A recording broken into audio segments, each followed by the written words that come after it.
It's finally here. We just got a ton of solid information regarding how Infinite's competitive scene is going to function. So while we are still waiting on settings news, it's time to buckle up because the hype train has officially left the station.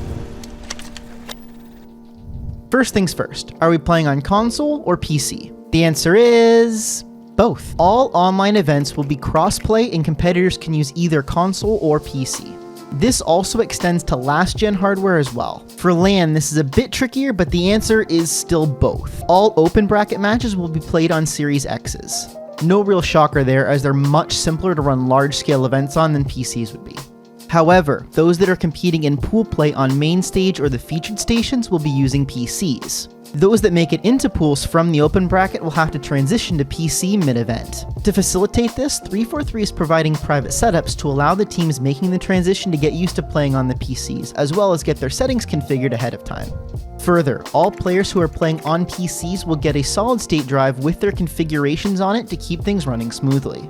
This includes their personal accounts as well, as all players that are playing on PC have to log into their personal accounts. The reasons they gave for this are 1, the player's settings are tied to their accounts, 2, they want to keep stats across the event, and 3, they want the players to have access to their customization options.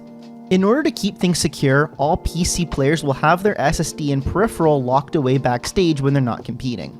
This is being done in an effort to prevent tampering. That being said, 343 might want to figure out what they're going to do if there's an allegation that a player's setup has been tampered with anyway. This brings us to the next point.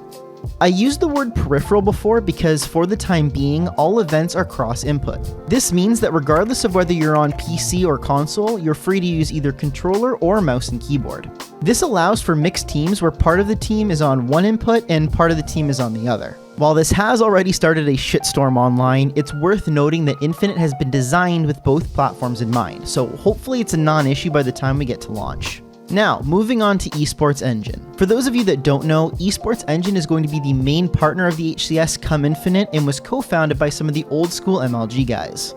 For all events that EE is going to be running for Infinite, they're going to be using their own platform. This will be used to buy event passes, finalize your roster, see live bracket updates, and more.